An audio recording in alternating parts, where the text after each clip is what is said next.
Give me a break, I said to my buddy Tim. I'm serious, Tim said. Look it up. We were sitting at our resort's hotel bar, having just arrived in Cancun about 2 hours earlier.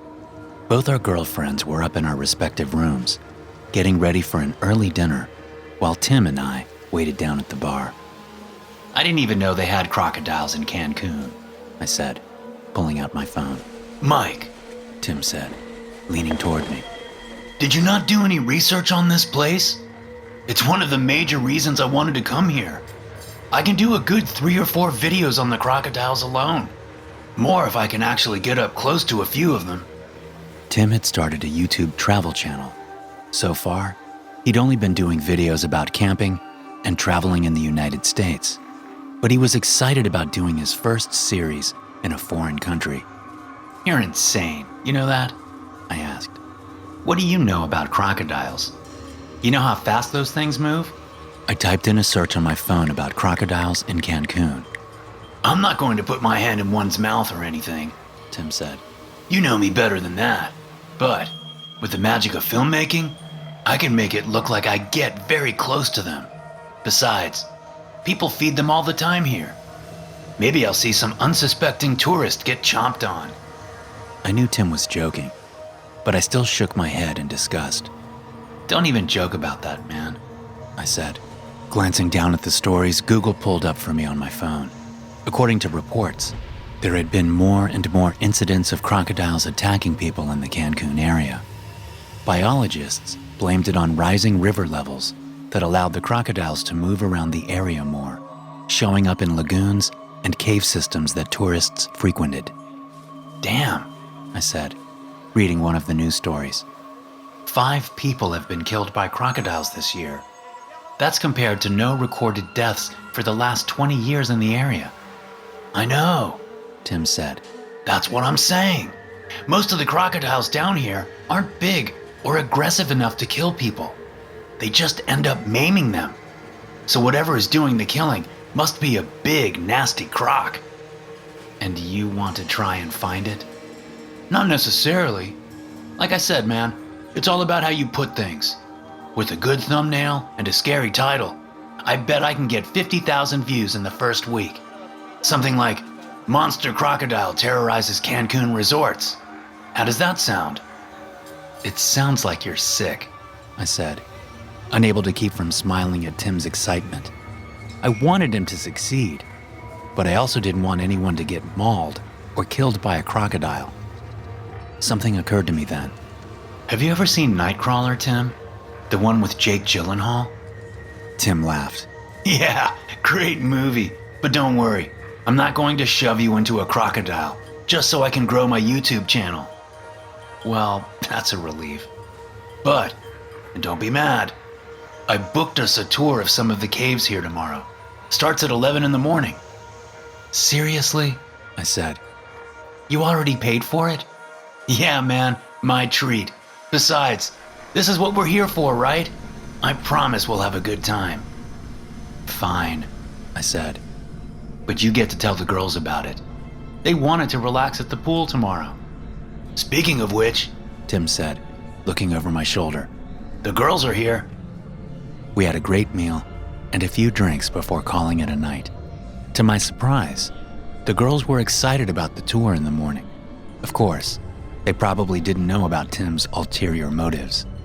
By the time the tour rolled around, I had all but forgotten about the gruesome news stories about crocodile attacks.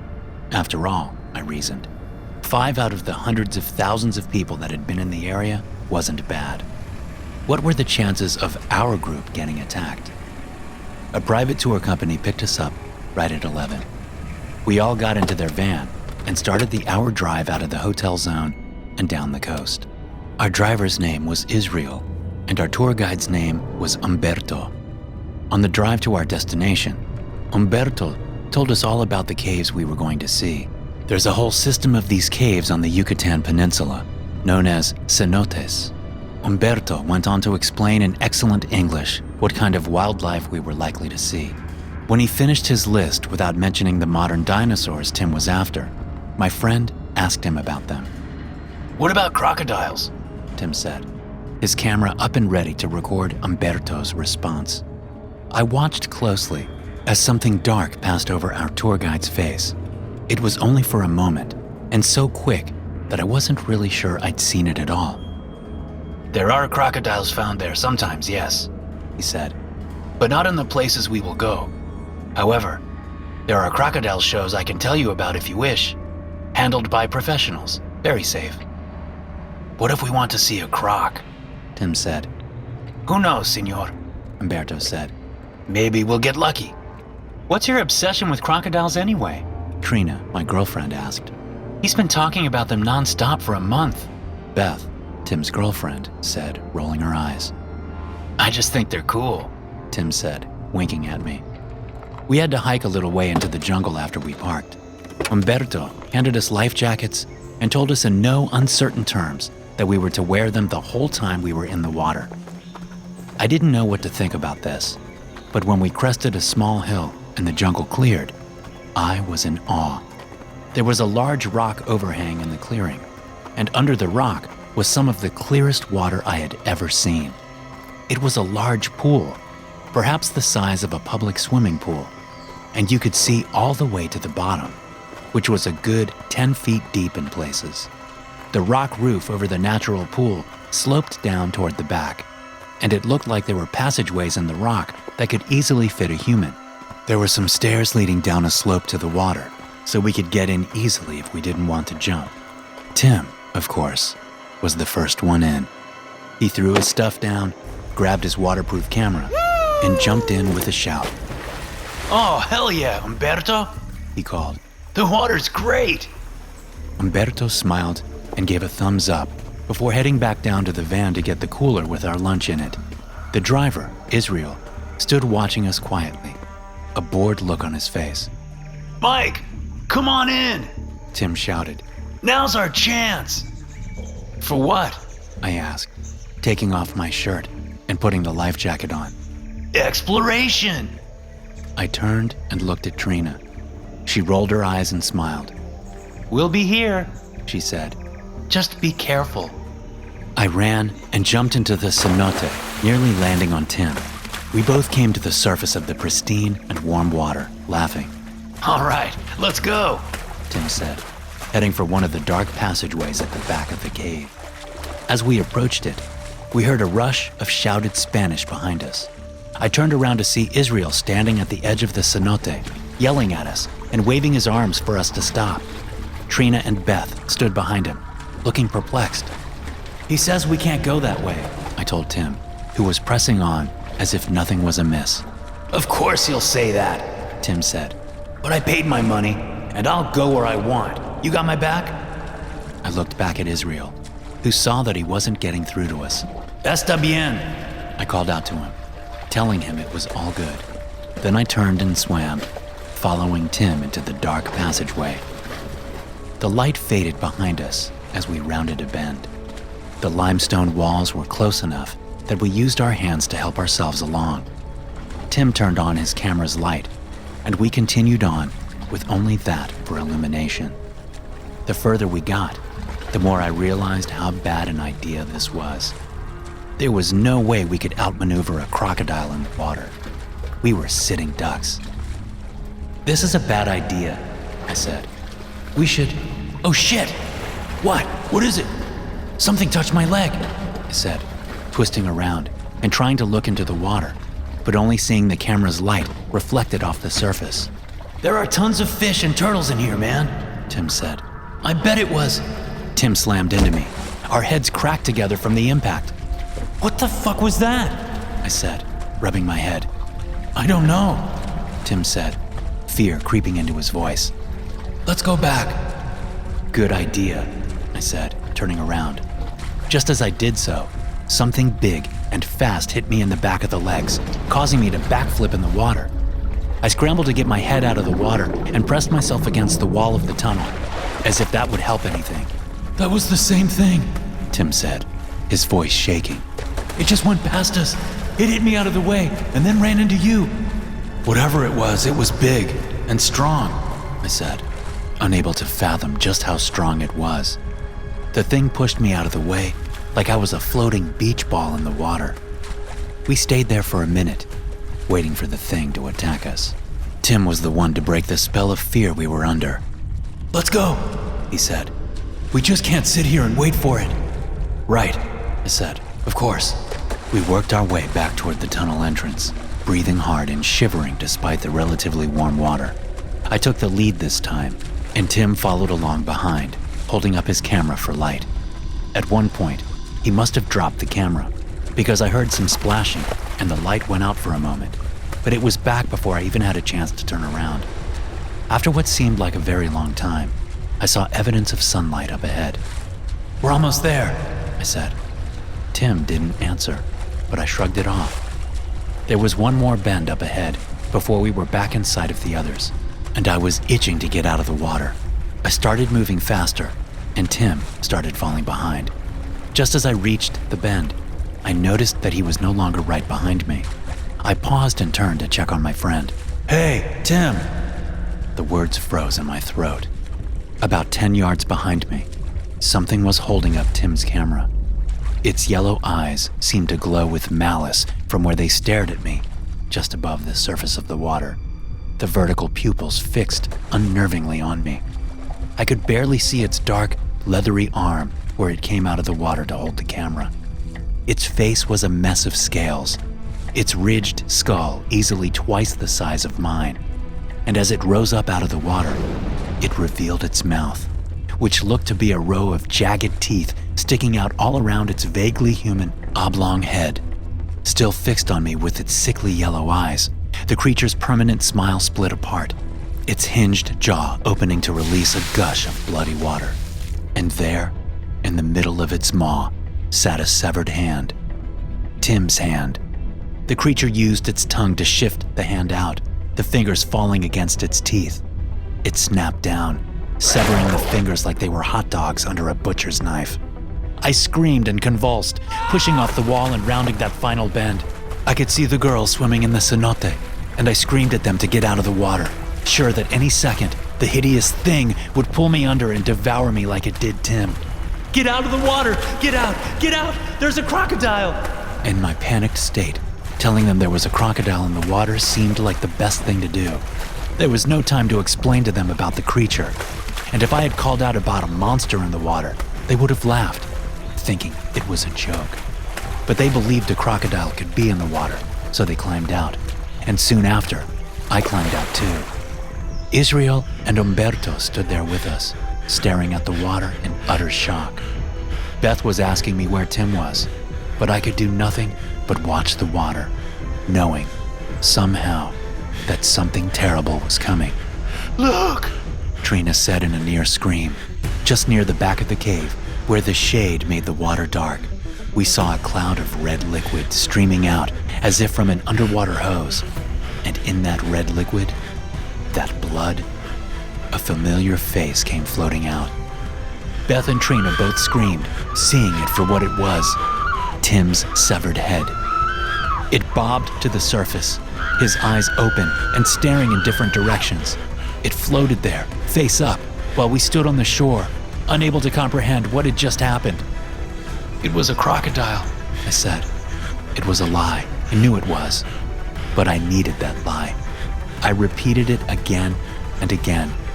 I couldn't face a world where such creatures roamed, so I shoved what I saw deep inside, telling everyone that it was a big crocodile, warning them never to let anyone into that cave again. The bright Mexico sun beams down on my shoulders, warming me and melting my memories of the frigid northeastern landscape I've left behind. It's winter, but it feels like summer here in Cancun. The aquamarine pool water sparkles as Kimberly slips in. There are a few people around the pool, but it's nowhere near crowded. Not on this Monday afternoon. Kim looks up at me from the water, smiling and squinting behind her glasses. "You coming in, silly?" she asks. "The water's perfect." "Yes," I say, smiling down at her. I turn to see that she's put her stuff on one of the lounge chairs behind me. I dump my bag, towel, and book down on the chair next to hers. I don't have my phone. It's back up in the room, which feels both weird and awesome at the same time. I slip into the water and release a sigh as it cradles me, the near weightlessness putting ever more mental distance between me and the troubles I've left behind to come on this vacation.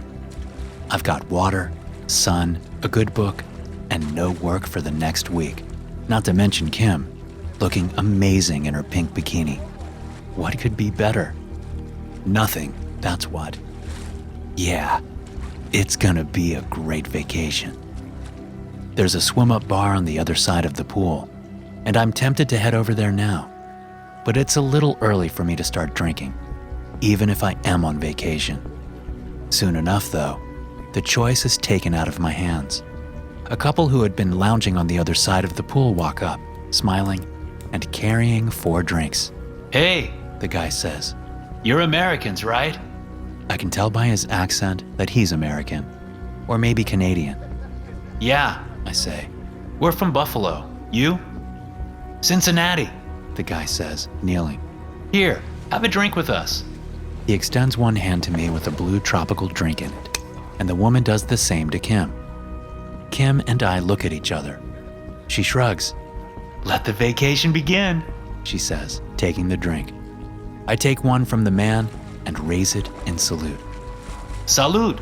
The man says. He takes a drink and then sits down, dipping his legs into the pool. Thanks. I say. I'm Andre, and this is Kim. I'm Devin, and this is Claire. The guy says. Hi.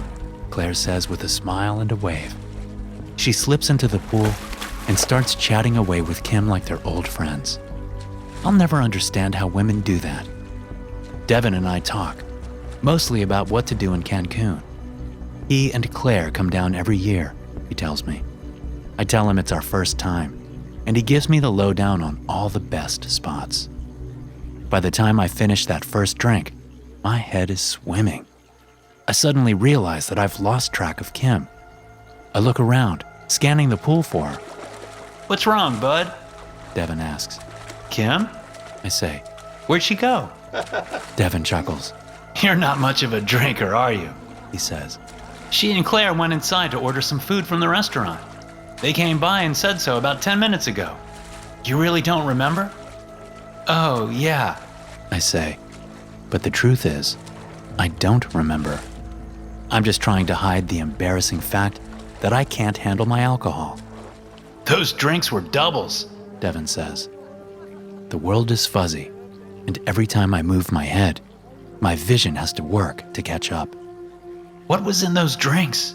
I ask, struggling to pull myself out of the pool. The sun is setting, but that can't be right.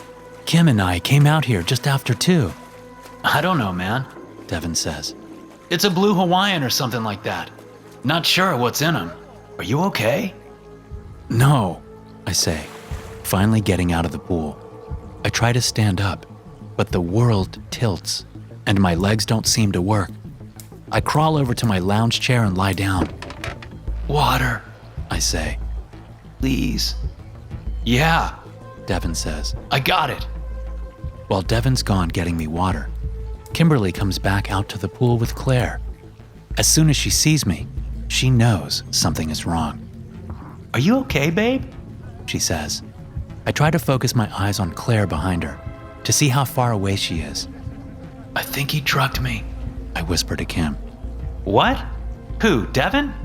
What did he say? Claire says, just a hint of indignation in her voice. I guess I wasn't quiet enough. He doesn't drink much. Kim says, apologetically. What happened, Devin? Claire says, looking up at Devin, who approaches with a glass of water in his hand. I don't know. I think that drink was too much for him. He says. Here you go, buddy. He hands me the glass of water and I take a sip, then immediately spit it out. What the hell is this? I ask, slurring my words. That's not water. What? I asked the bartender to give me filtered water. Devin takes a sip and spits it out. You're right. He says, then dumps it out on the ground. That must be tap water. I want to go back to the room. I say to Kim. Let's go back to the room. Okay, Kim says. Can you walk? I sit up and pause, waiting for my vision to catch up with the movement. I stand up and then immediately sit back down hard on the chair. I'll help you, Devin says. No, I say. not you. Andre, Kim says to me. I'm so sorry. She continues, talking to Devin and Claire. This is so embarrassing. We would greatly appreciate your help. You've been nothing but good to us. I can barely keep my eyes open now, so I let Devin help me up to our suite. Kim unlocks the door, and Devin guides me over to the couch, setting me down. He grabs a bottle of water from our mini fridge and sets it next to me. Sorry about this, bud, he says. I wish I could do something for you. I'll be sure to talk to the front desk about this. Oh, don't worry about that, Kim says. We'll take care of it when he's feeling better. I hope he feels better soon, Claire says as she and Devin leave. I'm able to keep my eyes open long enough to watch Kim shut the door. I want to tell her to swing out the little metal plate that will stop anyone from opening the door more than 2 inches, but consciousness falls away from me as soon as I see we're both safely in the room. Whimpering sounds scratch at my unconscious mind, pulling me from sleep little by little. I open my eyes, and all they want is to close again. I force them open and pick up my head, seeing that I'm still on the couch. That whimpering noise sounds every few seconds. And do I hear someone whispering? I sit up, rubbing my eyes, trying to dislodge the terrible headache from behind them. I notice that it's still night out because the shades for the sliding glass door to our 3rd floor balcony are open. Whimpering and more whispering reach my ears. What the hell is that? I stand up, happy to find that my legs are working much better than they were whenever we left the pool. The noises are coming from the bedroom. There are double doors there, and one of them is open about halfway. I stumble up to the open door and look inside to see Devin kneeling on the floor, leaning over a bloody and beaten Kimberly. It looks like someone has taken a baseball bat to her. She's still wearing her bikini, and I can see bloody cuts all over her body. Both her eyes are swollen shut, and her lip is split. The scene seems so unbelievable that, for a moment, I think I'm dreaming. Kim whimpers, and Devin whispers something in her ear. My suspicions rush back at me, the memories of my near blackout at the pool clicking into place, and along with those memories comes a wave of anger that seems to swell me to twice my size. I don't say anything, I don't ask questions, I just rush into the room and grab Devin by the neck, pulling him up with a strength I never knew I possessed. He fights back, and we stumble through the door into the living room of the suite, bumping into the coffee table in front of the couch. I redouble my efforts, choking and shoving him at the same time. His eyes are wide with disbelief and terror. He probably thought the drugs he slipped me should have kept me out for longer.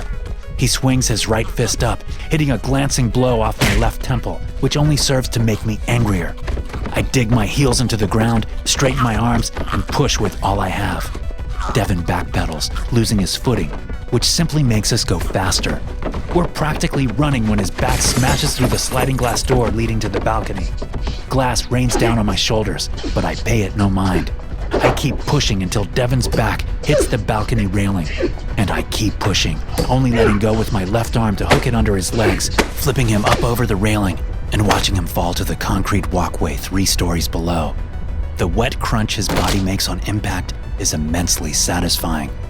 So is how he comes to rest, folded in ways the human body isn't supposed to go. I rush back into the room, noticing for the first time that the door to our suite is open. I hear running from the hall, then the door is shoved open, and a couple of paramedics run in.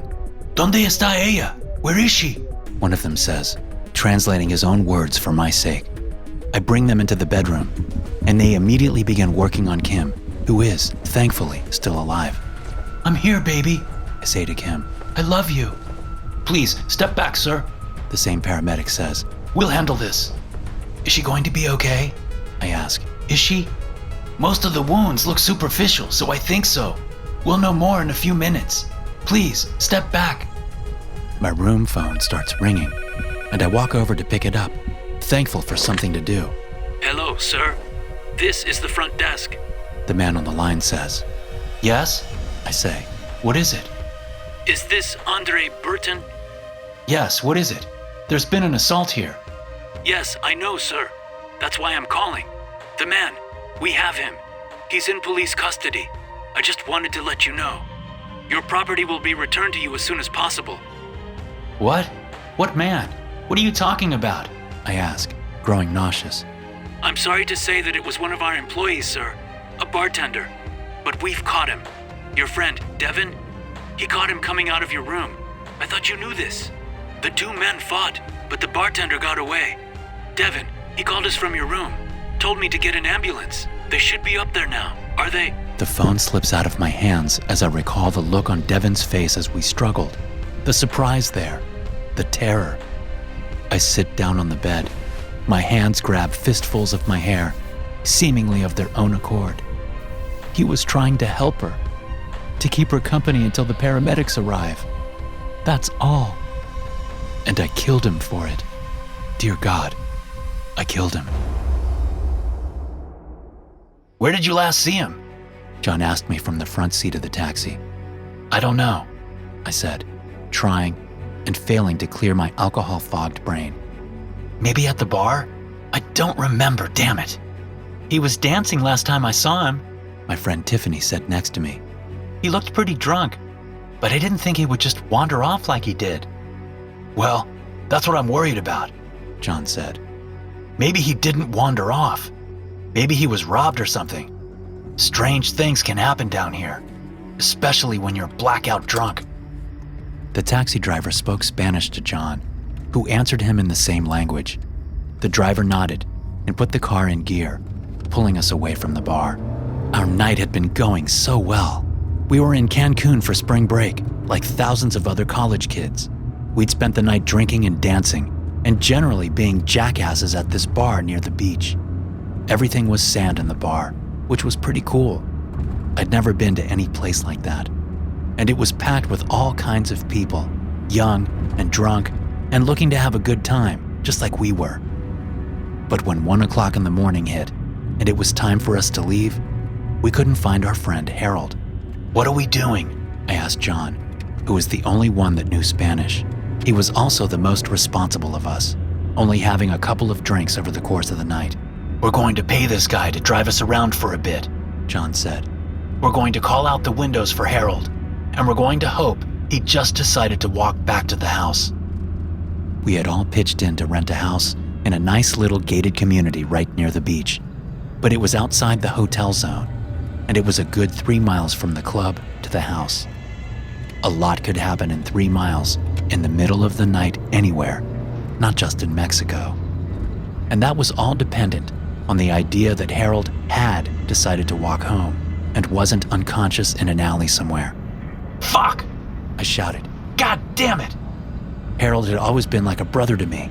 He was a small guy, quiet, and not the best at standing up for himself. For a big guy like me, with essentially the opposite personality, this was a complete failure on my part. Harold was the first friend I made at college, and ever since, there had been a kind of unspoken agreement that I'd have his back no matter what. Chill, Derek, John said. This is not the time to lose your cool. The driver glared at me in the rearview mirror. Well, let's just go, I said. Can't this guy drive any faster? We don't want to drive fast, remember? John said. We need to be looking for Harold. Tiffany was looking out her side of the car, and she started calling for Harold every 10 seconds or so. John did the same on the other side. I scanned the roadside as we drove, looking into ditches and down alleys. I saw several dogs roaming around, but no people. Certainly no Harold. As we came up to an intersection, I saw movement down the side street. Stop! I said. Alto! The driver stopped, pulling over just past the street. What is it? John asked. I saw something, I said, getting out of the car. Tiffany, you stay here. John, come with me. John spoke some Spanish to the driver and then got out of the car. We walked over to the side street and started down it. There were 2 guys in uniform standing in the road, leaning into the back seat of a blue and white extended cab truck marked with Policía Federal. Whoa, those are federales, John said. Yeah, no shit, I said. What do you suppose they're doing? Derek? John warned, but I kept walking. He trailed along behind me. I approached on the other side of the street, getting up next to the truck so I could see what they were doing. One of the police officers saw me coming and tapped his partner. They both turned around and looked at me, blocking my view of the back seat. What you got there? I asked. One of the guys started speaking Spanish. Harold, you in there?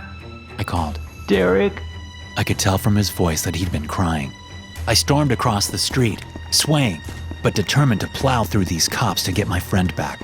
I'd heard about dirty cops wanting money in Mexico, and I wasn't about to pay them anything. I wanted to know what the hell they were doing to my friend. Both officers raised their weapons, submachine guns from the look of them, when I was about 10 feet away. The one was still speaking rapid Spanish. Chill out, Derek, John said. He says that Harold broke into a house. They're arresting him. Bullshit, I said. Ask them what they want. I pulled a wad of pesos out of my pocket. How much? How much? Don't do that, man, John said. The talker smiled and stepped toward me like he was about to do a deal. He kept his submachine gun pointed at me while he yanked the wad of cash out of my hand. Then he let the gun hang on its strap as he grabbed my hand, speaking again. Oh, Christ, Derek, John said from behind me. He's arresting you now, too. I outweighed the guy by a good 50 pounds. So when he tried to turn me around to put the plastic cuffs on, I yanked my hand away and elbowed him in the throat. He stumbled back, grabbing at his submachine gun. I heard the safety click off just as I lunged forward and grabbed at it. He got his finger inside the trigger guard just as I grabbed a hold of the stock, and the gun went off, spraying several bullets right into his partner. Blood splattered the side of the truck as the officer crumpled to the street. When he realized what had happened, his eyes went wide and his arms slackened for a moment. I kneed him in the crotch and found the clip to the gun strap, releasing it and taking the weapon in my hands. I kicked him down onto his back and put a foot on him, pointing the submachine gun at his chest. Looking over at the dead policeman, the reality of the situation dawned on me, fighting through the haze of alcohol I'd been living in for the last 6 hours. Fuck, I said. Harold, you okay? Is it safe now? Harold slurred from the back of the truck. He didn't wait for me to answer before stumbling out and tripping over the dead policeman. He started laughing, pointing at the cop. What did you do? John said, his voice high. What the fuck did you do? I didn't do it, I said. This guy. Immense pain in my leg cut my words short, and I looked down to see that the cop had stabbed me in the leg with his knife. On reflex, I pulled the trigger, and the gun nearly jumped out of my hands, but I was too close to miss, and the policeman's head exploded in a mess of gore. Holy shit, John said. Holy shit, what the fuck, man? I looked from the knife in my leg to the police officer I'd just killed and back again. The mixture of sickening pain and dulling alcohol jumbled my thoughts into an incoherent sludge, much like the liquid that was leaking out of the cop's decimated skull. Whoa, are these guys really dead? Harold said. Did you just kill 2 cops, Derek? No, I said. Nope, we were never here. I heard movement from up the street and saw the taxi driver poking his head around the corner to see what was going on. I fired from the hip at him, missing wide. He turned and ran, and a moment later I heard Tiffany scream. A moment after that, I heard his taxi start up and drive off. Tiffany came stumbling around the corner, talking about how the guy had thrown her out of his car. When her gaze landed on the 2 bodies, she stopped, eyes wide and mouth open. I'm sorry, John said from just behind me. I turned in time to see him swinging a brick at my face. There was pain, and then everything went black. Once I woke up, processing was extremely quick. I was in a Mexican prison within a week, and there was nothing the U.S. State Department could do about it. I'd killed 2 federal cops. A cab driver and 2 of my friends were there to testify. I'll die in this Mexican prison, and it'll happen sooner than later. Not because of the other inmates or poor conditions, although those things are certainly a danger. No, it's because once a month, I'm visited by federal police officers, friends of the ones I killed, and they break my bones, smash my teeth in, and have fractured my skull several times. I have to use a colostomy bag now because my insides have been so damaged I can't even take a dump anymore. I can't take much more. I don't even have a chance to heal properly before they're back again. But I take solace in the fact that I helped protect my friend Harold. I just wish I'd done things a little differently. If I had to do it over again, I'd make sure to kill that taxi driver. And I'd sure as hell kill that traitor John. Thanks for listening. If you enjoy these stories, be sure to subscribe to the podcast and check out some more of my episodes here.